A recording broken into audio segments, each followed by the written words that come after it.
Master, what other players would you sort of put up there as solid hoodwink mids other than 9 in the Dota 2 world? Well, Thompson. Is that the only other one? But is it 9 and Thompson? Can I think of anybody else that plays? I mean, I could name some that have played it or random NA players that have tried it, but nobody really to the degree of success that Thompson has with it. Yes. Or 9 on these sort of. It's funny. Been great on it. It's like these are like Thompson-esque heroes that 9 plays. It's like people say, you know, playing these non-traditional mids it doesn't work for a lot of people. It's quite hard.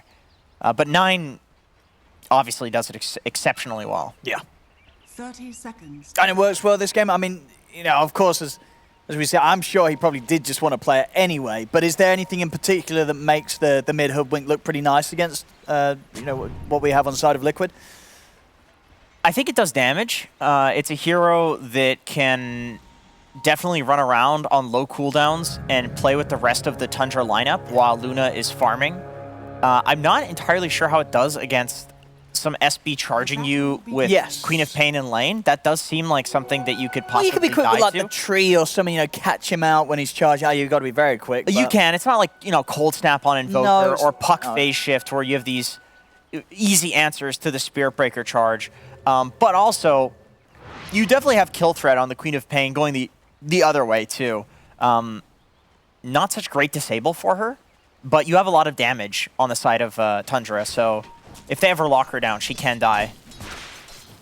Yeah, we'll see. But 9 definitely have to be cautious at the start. I mean, we'll feel rather squishy against the burst of Mickey. So a few levels are in play. Queen of Pain's all going for the Scream first, something that you never really saw before, but with the lowered mana cost on that ability, it just guarantees that you can push the first wave, get level 2. And then, you know, you have Dagger to work with at that point anyway, so effectively you're starting with Dagger with that build anyway. Yeah. Oh, so some of these side lanes, top lane, Boxy's going to be hanging around with Zai. Is SD Luna going to be totally fine up here? Is that Enigma, Spirit Breaker, will they be putting any pressure onto that Luna in the laning stage? No, I don't think Luna's really going to get pressured, but possibly SD can die in this lane. If you get a charge into some, you know, Malefice, definitely a hero that can die. But of course, Fada's going to know that. And once they have some levels on the side of Liquid, I would imagine he plays a little bit safer. Oh, I love Fives doing this now. This is such a good answer to the creep cutting thing that people just didn't do before. Like anticipating the creep cut and then pulling the wave to the cut wave instead of using the camps. He's going to die for it, apparently. Oh, and waste to salve, unfortunately, for himself. And also end up giving the first blood over towards the core Zai. He's the one to take it. Also be able to get some good hits onto Skeeter as Skeeter tries to get back over to the creep wave. So for the smooth moves they were trying to do around the creeps, it does end up hurting them a little bit there. The last time that I saw that happen was actually Into the Breach. They did that, but they had an IO. So the IO, when they grabbed that second wave, they tethered to the creeps. And so they got to it a lot quicker, and so they weren't so out of position like we just saw there. See, bottom lane, farm for Matu's been going very nicely so far. 11-5 against the 4 for 0. I mean, early levels in this matchup, is this expected that the Visage is going to not really have much of an impact against a melee farmer like the Monkey King? No, to be honest, I would think that Visage would do quite well in this lane, actually, just because Soul Assumption is such a broken ability at level 1. It does like 300 damage. It's like the highest damage nuke in the game at level 1. And so I would think that Matu, being like a trading hero, would just take a ton of damage in return, but they've, you know, between Mischief and the regen that they have down here, they seem to have sustained quite nicely. I mean, that's true, actually. I guess if you're good with the Mischief, you're going to be able to dodge every one of them. It's true, but, you know, Mischief is a 15-second cooldown and Soul Assumption is 4. Yeah, so it's really not the greatest answer. It's something, but it seems to be enough paired with the regen. It's a lot of mana early on, but I guess, you know, 33 does have a Sage's Mask to make sure that he's able to keep some sort of constant ability to throw them out. Yeah, I've seen 5 Visages go for 6 Mangoes, and it actually looks pretty good. But if you're playing offlane Visage, it's just tons of Sage's Masks, maybe Basilius, I've seen the mass null talisman build as well, just to have that mana regen to constantly spam out the soul assumption. Such a value spell. There's so much creep shenanigans going on in both lanes. Like, Fata's just trying to pull it back. It's like, please stop with the creeps. God damn it.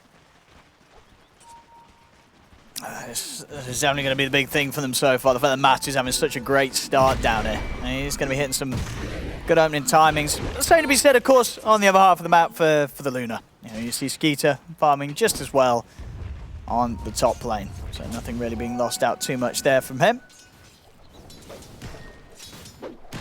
Yeah, the side lanes, or the lanes are not going so well for Tundra on these more unconventional picks between the Visage and the Hoodwink, but I suppose the saving graces, their rotations out of the laning phase are definitely really strong. Like, if they can rotate with Visage Birds and Hoodwink level 6, with the Luna Aura, they could run around and take a lot of towers. So I suppose maybe their idea is the lanes don't matter as much with heroes like this, because you can just go 5-man. And what do you expect sort of out of both teams' carries this game when you look at the Luna and the Monkey King? Is one of them going to be more passive than the other? You know, who's going to be more proactive? Or who needs to be more proactive as a carry this game? I honestly think they're both going to be fairly proactive, just because the Luna has nice pairings with her aura.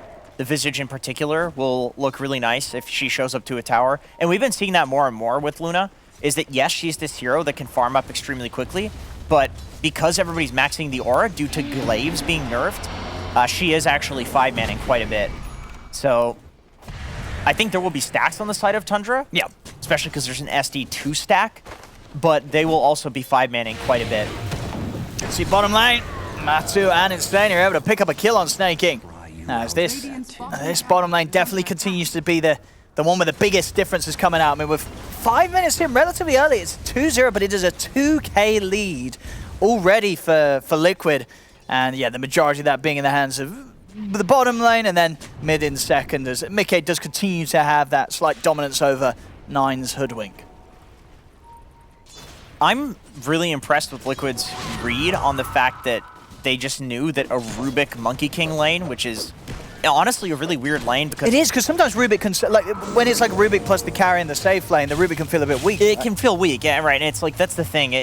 There aren't even many players who even play Rubik as a 5 position. It's like basically just Insania these days.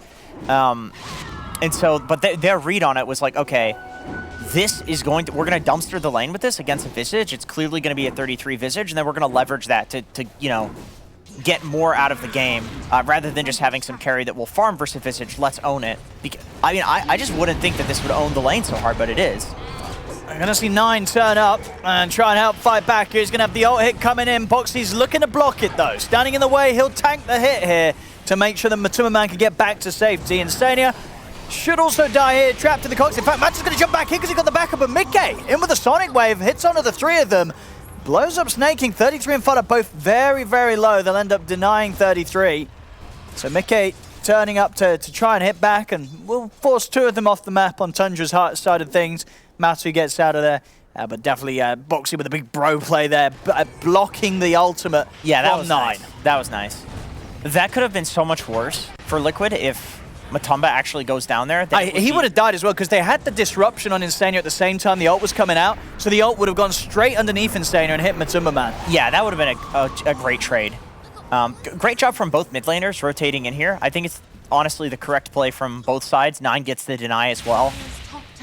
So it kind of even, and I guess you would say that it maybe favors Tundra a bit just because Skeeter is up top farming, and also they killed the catapult, so they're not going to have to worry about that tower going down anytime soon. But then again, Zai's Enigma, and he's farming as well. So he is, and he's going for the build that you said. I mean, this is something what we're seeing from other Enigmas, or is this purely sort of a Zai Enigma thing? I've seen other Enigmas do this recently, but I'm fairly certain that this is something that started with Zai.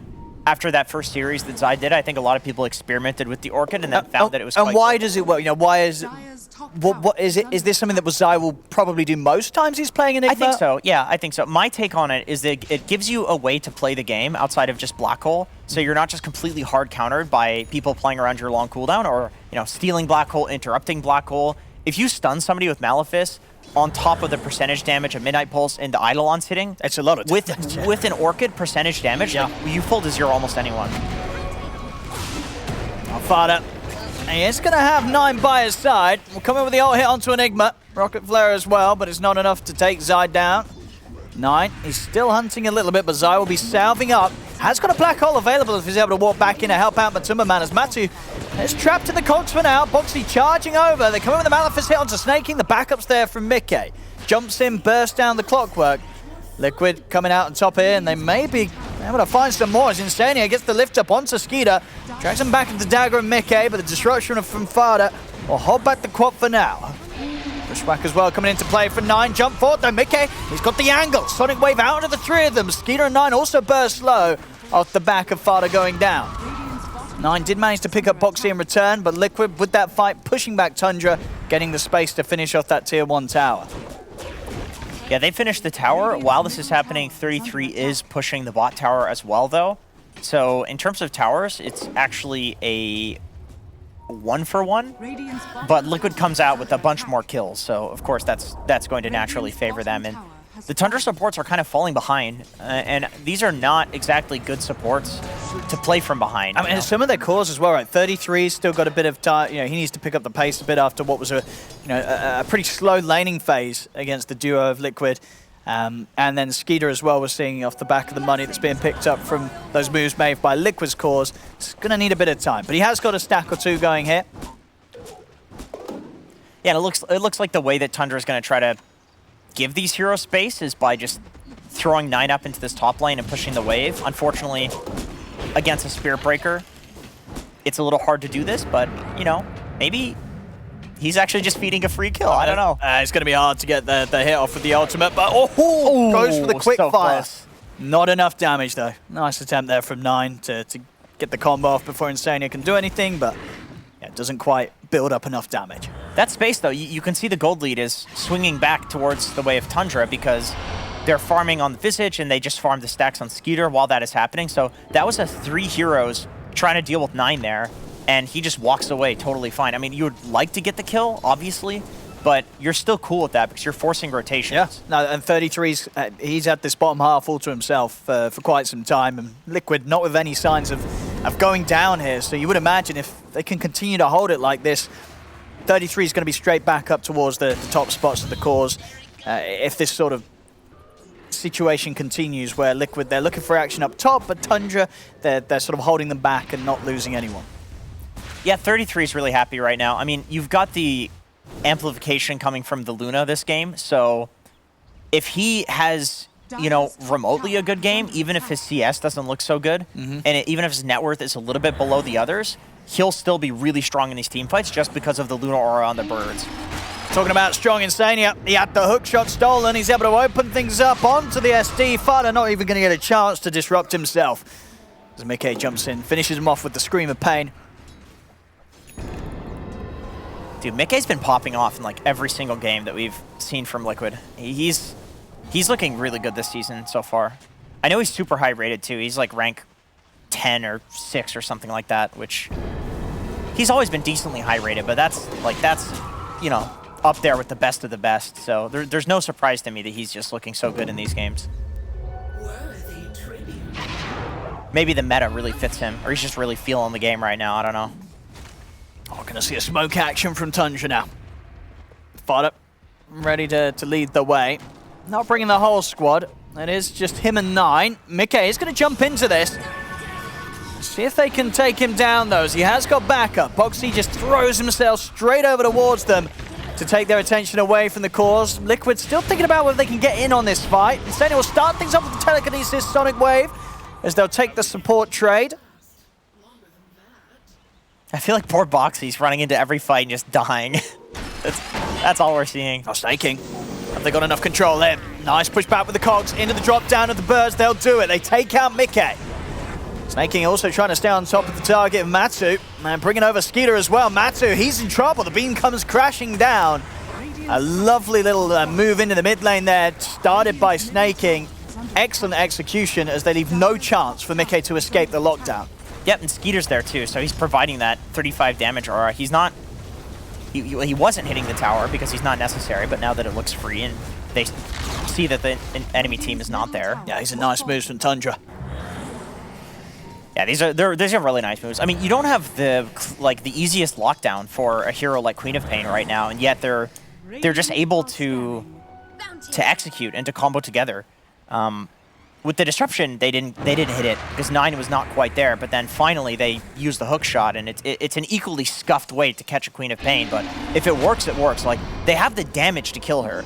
They don't necessarily have the lockdown. That's harder to hit, but they definitely have the damage, as we could see in the previous fight. Of course, one thing that we weren't seeing there is we weren't seeing Zai's involvement. Unlike 33 on the Vistage, who is ready to sort of sweep over, have impact, Zai wants to get that Blink Dagger done. And he's making good time on it. 1,200 gold on top of the Orchid. It will be there soon enough, but until that point, Liquid won't be fighting with their Enigma. Bottom lane, Boxy. Found himself pretty deep here. Will end up giving himself over to 9 as 9 picks up another top lane. Yeah, Fada just kind of walked in and died there. He tried to get the disruption off on the Zai, but the Orchid longer range than that disruption, so he was able to get that Orchid off and then stun. Easy kill.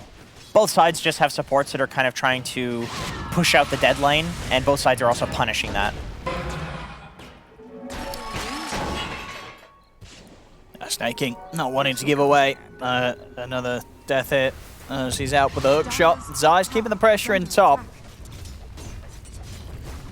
Tundra, they know that they're posturing up here, Liquid, as they're ready to head over and start some action. They have the Eclipse ready, as well as the Purge from Fada. Insania on the front. Of course, hookshot from Snaking still on cooldown. They'll find the opportunity to get in onto Zai. Sonic Wave comes out, but the hit's there from 9. As Zai falls, they also managed to get the deny on Snaking, so Tundra not giving over any sort of God or XP towards Liquid. Insania will try and hold his own with the stolen Eclipse, but they can keep a distance and take him out. As Tundra, they'll take 2, and only having some time with the clock on the side, but nothing given away thanks to the deny from Skeeter. Yeah, great smoke from Tundra there, catching Zai too. Like, they were very close to catching Insania. They ended up getting both. Oh, look at this move here. Travels. He is, he's all over the place now. Boxy, once more, dying off on the bottom half of the map. The numbers are it's still very, very close. And as I say, we're still yet to see the fight where Zai has the finished Blink Dagger and comes in with a black hole. But you can't help but feel that Tundra probably feeling a bit more comfortable in this moment right now with some of the moves that they've made and moves that they've put to a stop that Liquid are trying. Yeah, 100%. And they're very comfortable scaling into this game, especially because they have the Clockwork versus Enigma. So there's a lot of pressure on Zai as these other cores are kind of dying on the side of Liquid that, well, I say dying, but Mickey has only died once. But still, there's a lot of pressure on Zai to be the kind of true carry in this game. And so on the flip side, there's a lot of pressure on Snaking to make sure that that's not going to happen with this Blink Dagger. You want to prevent this timing from being something that's absolutely huge. And, without a BKB, it's a lot easier. You're not reliant entirely on that hook shot, but still, it's one of the better things at interrupting. Yeah, no, this is going to be a solid timing from Zai. We'll see if they're able to hide it. They're already smoking up and heading up to join Zai on this top side. See if they get the fight with the Blink Dagger reveal from Zai. So they're going for the bait play here, because you know that against Enigma, there's always going to be smokes into him, or plays into him. Snaking. It's going to start having a bit of a poke onto Matumba Man. Now over from the side, Mickey jumps in, looks to burst down Fada. They kill off Matumba Man, they'll lose Fada for it, but Tundra, they're more than happy with that trade. They're going to try and chase for more as Mickey out with the blink. Zai having to run, but they've got their eyes on him. It's been silenced, the hook shot not going to quite catch. Snaking controlling Insania off to the side, but Mickey's there to back Insania up. They'll kill off Snaking, but they will lose Zai up top. As 3 go down on Liquid, the last 2 will manage to TP out. But again, Liquid, they get to this point. They've got the Blink Dagger. They try and make a play happening. But Tundra, it seems like they're just fully prepared each and every time. Yeah, I think if you're Liquid and you're looking back at this fight, you think, like, it shouldn't be Matumba walking up that hill there because you're losing one of your biggest damage sources. I mean, you're losing. And they didn't have any vision up there, did they? No, that's the thing. Somebody has to run up there. I mean, I guess it has to be Boxy, but I feel like Boxy might just instantly die as well, and then they lose the fight. It's almost like they should have just taken another angle. Like, maybe that play, in retrospect, is something that just doesn't work because Boxy, since he's died so many times, is not strong enough to walk up that hill. So they don't have anybody that can walk up that hill. Look at this here, snaking. Be able to find Insania behind the tower. I mean, let's see what they can do. It's the silence. Zai tries to jump in to get something done, but immediately gets caught out by the silence. Skidder, he's just going to head in with the BKB. Take out Zai. Boxy's also going down. I mean, it feels like it really is just very quickly falling apart for Liquid. You know, you could almost sense this was coming when the numbers weren't showing it. It was like 1K lead for Tundra, and now we're really seeing it in action. You know, Tundra, it just feels like they've turned up, and it's almost as if they've read beforehand exactly what Liquid wanted to do this game, because they're showing it down. Yeah, this is kind of what I was thinking when they were, you know, quote-unquote losing the lanes. At least two of their cores weren't farming so well. It felt like they had some plan for after the laning stage. Oh, they did. That they had accepted that that's how it's going to be. But you have this slow-paced hero on Monkey King to a degree. You have this slow-paced hero on Enigma. Sure, you can go for the Orchid to make it a little bit faster, but still, you're not going to outpace a Visage Luna lineup, especially with the Hoodwink mid, who's going travel, so he's everywhere. And we're seeing sort of the struggle for Zai. You know, even with the Blink and the Orchid, if they've got the vision, and their vision game's pretty strong with the bird positioning and the rocket flares, 33, he's always sort of got that Orchid precast on Zai. So Zai, at this stage right now, he can't really ever blink in and have an impact, because 33 is going to deal with him. Yeah, he's almost always going to hit the Orchid. Oh, Insania has the ult. Oh, he does. And Skidder, oh, he's so low. They're going to buy some time with the destruction, but of course he has the Aegis, so he doesn't really mind dying the once, even if he does. I mean, he's ticking low to the dagger. He might not even fall one time here, as it's just going to be Boxy going down, and also Insania. They just lose two more heroes. They do get the Aegis, so it's something, but you can't help but feel that it's still not really what Lick was looking for. Yeah, you're hoping to get in, get out, maybe lose a single support to burn the Aegis. But you lose two, and you're going to lose the tower here as well. You're going to lose the tower. Yeah, that's the problem, is that you do that right in front of your tier 2, you're going to lose the tier 2. I think I would wager that Insania is probably saying in comms, like, it's fine, we burned the Aegis, like, they don't have this insane timing. I would assume that Liquid's probably going to make a play when all of their heroes are alive to try to kill the Luna, maybe with the black hole, because there's no Aegis. Oh, look at this positioning for 33. He's just setting up. He knows that Zai wants to play like this around this tree line. Zai has got backup coming in, but it's not anywhere near close enough. The damage from 9 and 33 is too much. And it's just very impressive to see from 33 when you just consider the comparison of how the lanes went for Zai exactly. and 33, and now what 33 is able to achieve in comparison to what Zai is. You know, 33 is just completely in Zai's head, and Zai just can't get the job done. Yeah, no, 33 definitely is. He's looking like the MVP so far of this game, and I mean he's just been integral in these fights. And he's nearly got his Ags. Boxy, of course, dying somewhere yet again. As 9 now, godlike. I think that was just a pure solo kill. This is the issue with whenever you give a Hoodwink this many levels, is that she can just like one-shot your heroes with her abilities. Like, you need levels in strength and HP items to deal with the raw amount of burst that she does. Let's see, what does her ult do right now? Does 1,250 damage. Insania has 1,140 HP. He can one-shot Insania with just one ability. So, well, it's magic damage. Yeah, I mean, still, if there's any sort of amplification, one extra attack. Sure. He's got, does he have any spell amp? I don't know, you get what I'm saying. Okay, close to one shot. It hurts. It really hurts. I mean, it really hurts. Radiant's top tower is under attack. Well, there we go. Ag's done on 33, 22 minutes in. He is huge. I swear to God, this guy was building his Tranquil Boot just a moment ago. It's like, oh, thank God I have my Tranquils. This man has farmed 3 items.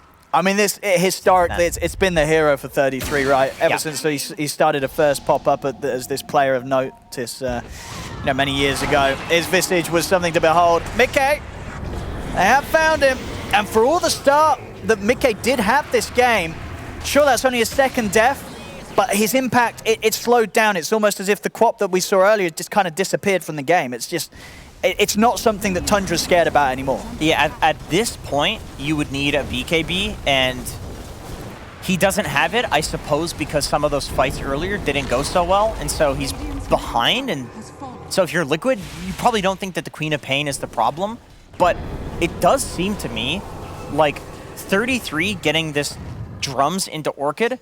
If you're going Orchid Blink on Enigma, you are guaranteed going to have that silence before Enigma has his BKB. Yes. Right? So it's like, it's this big window where Zai just can't do anything, even though he is, at least he was, the most important hero on the Liquid lineup. I mean, look at it, 33. I think he's... I don't think you can come up here anymore if you're Liquid. You just can't play in these trees. 33 always is going to know when to be hovering around and searching through it. I feel like that top lane could just never be pushed out again solo by any member of Liquid. 33 is going to kill you. I can't believe he looks like that on the camera. I mean, I feel like he's popping off hard right now. He's like, he just doesn't care. I mean, he's played so many Visage games. This is just normal to him. It's just par for the course for him. But it's like, it's such a good performance, though. Yeah. He's making this map feel impossible to go out on. I mean, for Liquid. You lose Zai up there, you lose Matt over there. What is the game plan now for Liquid? Like, what do you do about the fact that this top lane, what do you do? It feels like very little. And look at this bottom. Mickey, they got him in the setup. They got enough damage, not quite. We'll be able to blink to safety. Into the trees he goes. Mickey will TP out. Insania also able to make it away. May just be Boxy going down here once more. As they will find him in the trees. Boxy tries to charge away, but there's no escape from 9, Fada and Snaking. That's beyond godlike 9. 11-0-10. Not a bad debut game here for Hoodwinker in their shiny new cosmetics. Not bad, not bad. I like the travels a lot. This is, so the best stab for the cosmetics. Hoodwinker's going to be given. You could play like 9. I feel like he's getting a lot of levels because he's there for every kill. Maybe not this one. I think they're on cooldown. I mean, he dies too quickly. The last 10 minutes, it's been messy for Liquid, right? Like, but what's going on here? We're like looking at it. Tundra's just broken them, it seems. I don't see what you can do, though, is the thing. Like, you need BKBs, but Tundra's not letting you farm them. That's just straight up what's happening right now. You needed to already have BKBs at this point. So until you get there, it's going to be rough. So now they have it. They still need one on Zai. They can maybe do a play with Mickey's BKB. But now you have Daedalus on 9. They're just so farmed. Yeah. Tundra... There's Lincolns as well. I mean, 26 minutes in, this is insane. Tundra's abuse of their timings in this game has just been essentially flawless. So... it's like you get to this point, they have the BKBs on Liquid, which is what they're waiting for. I mean, that's the only way they come back, right? A good BKB black hole. But now there's so much physical damage on Tundra. I feel like you just die to a crit from 9. I wouldn't be surprised if we see that. Let's see what Liquid can rally together here. They need like a 3-man hole.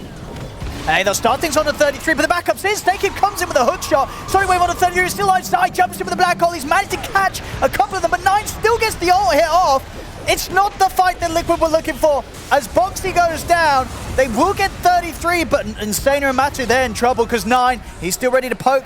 Maybe actually, it goes better. 9.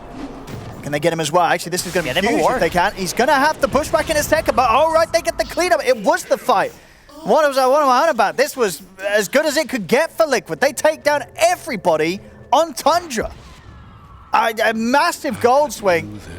Massive, a team wipe. They do it. Zai's in with the black ult. They have all the pieces. They pull them together.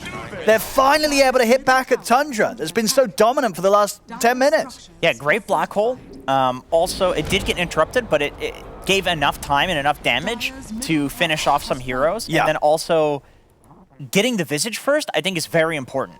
Yeah, they were all in on 33. It's like the start, it looked like it was going to be hard because the save comes in, 33's able to survive. Zai gets the lockdown onto the 2 of them, but then still takes the huge hit from 9. Skeeter's in with the BKB, but the things they couldn't quite kill off Matu, and a lot of this fight was, of course, taking place in the Wukong's command, so Matu dishing out a whole lot of damage throughout this. Yeah, I think the Monkey King ult, that fight was kind of cool from Liquid. The Monkey King ult did a lot of damage, but then on the outside of the Monkey King ult, basically Mickey was running around assassinating people. So it was like, you kind of wanted to run into it if you're Tundra because your team was in it. Because Mickey was like, I'm going to kill you if you come out here. But then you run into the Wukong's command, you're obviously going to die. So just a really well-executed fight from Liquid. That's without Zai's BKB. So now he has it. Yeah, that was a beautiful shake-up into this game. That is... Tundra were taking over. Liquid, they've shown them they've got the means to fight back. And this is a team that we have seen do some really sick plays from behind and completely turn a game just on a pin, you know? So you do have to be careful against Liquid in particular because they're very capable of taking a timing and taking a game that looks like you're completely dominating and turning it around. They love playing from this position. You can't underestimate them. It felt like the snowball was completely on from Tundra, but this is Liquid. You just can't underestimate that. Things will definitely back into snowball territory though if the Roshan goes into the hands of Tundra. Liquid, they'll definitely be around to have something to say about this. They're not going to want to let this one go. Ooh! Oh, snaking there. He has a blink. All right. Sliding past Matu onto the back lines. 33 starting to tease around with Liquid with the birds. And Instania was able to grab that hook shot from Snaking. So Liquid have got good ways to jump into the pit. And Tundra know. They know with Liquid around, they can't really brute force the Roche. They've got to hold back. DD rune down bottom. Be very nice for whoever spots that one. 9. He'll have it. It's in the bottle, ready for the next fight. Yeah, that's going to be important. I mean, if you can catch 9 and or 33 in a black hole, they're the big ones. These are the two big ones right now. Like Matsu with the BKB, he can pretty much deal with the rest, but the raw damage from those two, that's the huge threat. So I'd hazard a guess in saying even if they found one, Liquid's going to be off to a good start to the fight. They're the two big targets. They will. They have, I mean, these are two fairly squishy heroes. Okay, McKay is going to try and get the information. They'll pop the black hole down onto the Luna, but the BKB was already out. Sonic Wave Burst comes in. Can they take out Skeeter through the BKB? They can. They bring down Skeeter over to the side, charge over to Fada. They've taken him out as well. Fada brought back for this one. 33 tries to finish on side with the Soul Assumption, but it isn't enough damage. 33's got to bail out, going for the TP. He'll make it out just in time before the Boundless Strike comes in, but it's 3 dead on Tundra. Liquid again able to pull the fight off. As they get him with that lockdown, it's long enough to hold Skeeter through the BKB, and now it's Liquid. They'll be moving to Roche and taking this Aegis, and with this going in their hands, they'll be fully turning the game around. But Tundra, they don't want to let it slip away like that. They buy back here, ready to contest the Roche. They are still without Flutter and Snaking for 20, 40 seconds. No buyback on the two of them, and Liquid have the whole lineup up. We'll see how hesitant Liquid are going to be to head back into the pit against just the 3 of them. Damn, they smoke up with no ults. They know they've got the numbers advantage. They're looking for 9. They start things off, barreling straight to the silence. Are they able to burst him down? They are. They bring 9 down. 9 has got buyback available. 33 trying to stand his ground against the 4th, but the lift up to telekinesis Insania again, stealing the Eclipse.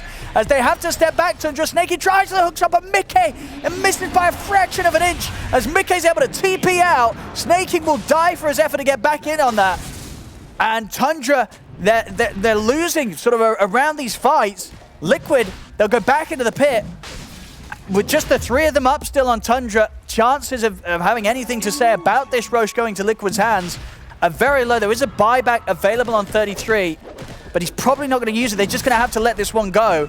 And Liquid, they have absolutely taken back control of this game. Yeah, the worst thing there for Tundra is they just bought back on 9, and they couldn't even get into the Roche pit after the buyback. So you now have the most important hero in the game, Tundra. Yeah. If he dies in the next fight, which he's so squishy, we're seeing one of the big weaknesses of Hoodwink as a hero is that she just has such bad stats, but she's so important to pick off. I mean, this was just a great read from Liquid, right? Yeah, we've got the 5 of us up. We don't need our ults. We're just going to run at the 3 of them. We can deal with Tundra. And they also have a lot to peel off the Visage armor this game, and I like that they recognize that they can kill him with the Midnight Pulse, with the Monkey King hitting so quickly, also with the Wukong's command. 33 is not entirely immortal in this game, as a Visage would be in a lot of other games. As long as you actually focus him and don't just let him sit there in the back lines, constantly casting his soul assumptions. Tundra starting to get back on the map, but they've got to be careful with the BK, well, the Aegis, of course, on Matumba Man. Black Hole's back up in 10 seconds for Zai as well. And we've seen the last few times Zai has been able to definitely have a good hold for well, pretty much full duration, that last one on Skeeter in that fight around the mid. And Zai has been able to find those jumps that Liquid need him to. Yeah, that was a really nice hole. Also, I like that his team is playing around the hole, like Mickey blinking in and blocking off that Clockwork hook, and then Clockwork actually hooks himself basically into the black hole. I think he might have walked in a bit afterwards, but he was so close that he's going to get pulled in anyway. But just the fact that his team is like, okay, sure, they have Clockwork who can interrupt the hole, but as long as we're blocking him, it's a positioning-based thing. Even with the Blink Dagger, if Mickey's just standing right on top of Zai, you're not going to be able to hook so easily through that. Yeah. And they've got to watch out for some of these steals. I mean, of course, it is insane here, but I mean, multiple times he's pretty much had hook shot or eclipse. It feels like every single team fight. He's always getting one of these ultimates off them. Yeah, and now he has items. We saw him steal eclipse a few times when he had just brown boots. Now he's got a Yules. Now he's got Ether Lens. So he can actually get in there. He can be alive, and he can get his spells off. Old Tumby's level 25. He's a big boy. Yeah, the amount of XP they're picking up over those last few skirmishes was huge. You know, Matsu just, pretty much being the man to survive through it all. He's going for the butterfly next. You know, I'm also feeling on the flip side here with Tundra. It's like, you can't bank on the momentum either way. I feel like both of these teams are so good. And I mean, this is what you want to see. This is what you want to see. It's so close and it's so back and forth. We very well could likely see the game swing back either way. Tundra's lead. Yeah. This could absolutely be a back and forth game as it goes on. Because Skitter is on Luna. He's got a Daedalus completed and about 100 gold here. So he's doing crazy amounts of damage. Sure. And so is Nine, who also has the Daedalus. This is one of those games where both teams don't have a crazy amount of defensiveness. They're just like full on damage and aggression. So whoever gets the better initiation is just going to wipe the floor with the other team. 33 with that axe, ready to sneak around. Let's see. Over the mid. Charge coming in onto Snake King. Are they going to keep going for this one? They are, but he's out with the hook shot to the side. Turns with a quick Yules to stop Boxy's initiation. Yeah, that was nice moves from Snake King. That was really nice. 33 sending the birds over. They've got eyes on Matumba Man. Do they have the burst to take him out? It looks like they'll have a pretty good shot at it. He has still got the BKB and the Aegis, of course. 33 getting turned upon by Mickey. As the Aegis out of the hands of Matumba Man. Mickey jumping in with the BKB Sonic Wave, only on Tafada though. Turns over with the dagger towards 33. 33's be able to buy some time here with the stone form. But the charge is coming over from Boxy. They've got the Wukong's command out as well. More than enough damage to bring down 33. See what they can do off the back of this Visage kill. They have got the bottom lane pushing in. So tier 1, tier 2 could very well be on the table. It's a long time, a full minute without the threat of 33 on the map. And full butterfly done as well on Matumba Man. Hey, that's a good item in this game. All three of the cores on Tundra are going to want to go in and poke him with damage that can be evaded. Oh, that was a mass TP. Oh, they wanted to go for snaking that. See if they can still maybe try and do something about him. Boxy, not going to commit with the ult to knock him down. Doesn't feel that the rest of Liquid can close the gap in time. But still just pushing Tundra back to the base. Tundra still holding back until they have 33 back in the game. Boxy making good progress towards the BKB. I mean, very much he has been the man to charge in and happily give his life. Once the BKB's there, there's a high chance that he's going to be able to reset a couple of times and go back in. And talking about resetting and going back in, refresher, it's done on Zai. So now that threat at the double black hole, it is going to be there. And we've already seen the sort of impact Zai has been able to have with just the one of them in these mid-game fights. Yeah, Mickey also has a full refresher as well. Yeah. So there's... with the BKB coming on Boxy, there's going to be a lot of disruption happening in these fights where Zai can hit those big black holes. But on the flip side, Tundra also has a very pokey style lineup where they have Luna with the Aghanim Shard who's going to be poking from far. They have Hoodwink. 9. Oh, they found him. They've found him and he's got no way to save himself, surely. There's a charge coming in to lock him down. 9. No escape. As he is out for a long, long time here. 2 minutes out of the game. No 9, no buyback. Liquid immediately up side, straight in BKB Black Hole, and it's a beauty here as it buys time for the rest of Liquid to come in, take out Snaking. 33. He'll buy himself a bit of time, a bit of protection, but he's surrounded. If they've got the detection, they do. Dust is out. They've got the TP cancel with the Malefice. Quick moves there from Liquid, immediately capitalizing off that hoodwink kill and turning into something bigger there with Zai's jump. Yeah, so 9, that's his buyback death. He's dead for 88 seconds. He does have buyback up in 36. Okay. It would feel pretty bad to use it. Especially into a refresher black hole. Yeah. You know, Zai drops one more black hole onto You could 9, just lose it's the game over. You could, yeah, it's over. But they might have to go for it and just try to focus Zai. Or I mean, I suppose you have the tier 2 bot up, so you can stack 2 sets of racks here. Maybe 1. Oh my god, they've got the lift onto Skeeter. Drag him in, defensive disruption comes out. 33 is going to commit with his buyback. But the tier 3, it'll still go down. Matu still sticking around. We'll have Snaking up in a second, but Familiar starting to take the hit. 1 goes down, and Liquid not going to get pushed back from this, as they'll be able to clean out this mid set of racks. Tundra not able to stop. In fact, they're going to go for the kills here. Mickey jumps in. BKB's popped by Skeeter, but a big charge comes in from Boxy. Sonic Wave blown over towards Fado as the Shadow Demon falls. Zai's heading in with the Malefice. The Midnight Pulse out onto Snaking. Buyback comes out from Fado. Matu holding his ground with the Wuko's command. Boxy in with the charge. Snaking to fall. As Liquid, they'll not only get the racks, but they'll do some solid damage as well, getting in on the aggressive and forcing out 2 more buybacks from Tundra. Do you love me? I've never heard that line before. That's an one of the new ones from the Battle Pass, yeah.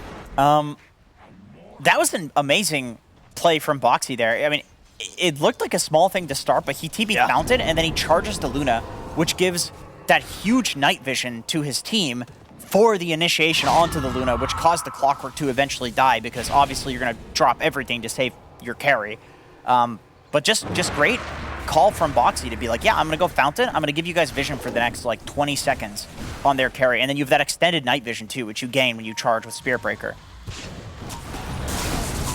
Sets up for the entire fight. And 9 didn't want to buy back. He had it. I'm sure he was considering it, especially when 33 used his buyback. So much money as well onto him, so yeah, they've got to be cautious about what they want to do. Is Skeeter. He's getting started upon. Defensive disruption comes in. Mickey's going to jump straight away for the backline. Skeeter, he's in trouble. The ult comes out. He gets taken down. Tundra, they've got to try and disengage from this. If they catch anything else here, Liquid will kill it. It's Tundra. They keep a distance. Surely not wanting to poke back in on this now. I mean, well, if they're smoked up, this will be without their carry. Are they really going to try and go for something, or is this just an evasive smoke? Looks to be the latter as they hold away from the area they know Liquid's playing around. They're not really doing much with it. Okay, I suppose they're setting up to potentially steal the Roshan. I mean, can they? It's a risk, but maybe they need to take those risks. They're down 19k. They're taking the outpost, which means I feel like Skeeter's going to buy back. I mean, Matu, he's going on the aggressive. Straight in onto Snaking. Snaking turns with a quick hook shot. 9 tries for the combo, but the destruction will stop it. Zai's in on the back again. BKB Black Hole locks down 9, locks down Fada. The Sonic Wave will do it. There'll be 3 buybacks coming around from Tundra. Can they turn this fight around? They need to if they want to hold a chance in this game, and it's not going to be easy. 33, no TP available for him as he's slammed down by the Boundless. Skeeter caught by the ultimate of Boxy. Matu jumps in with a spring straight on top of him. Tundra, they're looking to hold their ground, but they cannot do so. The physical damage from Matu make it too much to take down Skeeter through the BKB. It is over. GG is called. Liquid, they will turn around and take this game 1 from Tundra.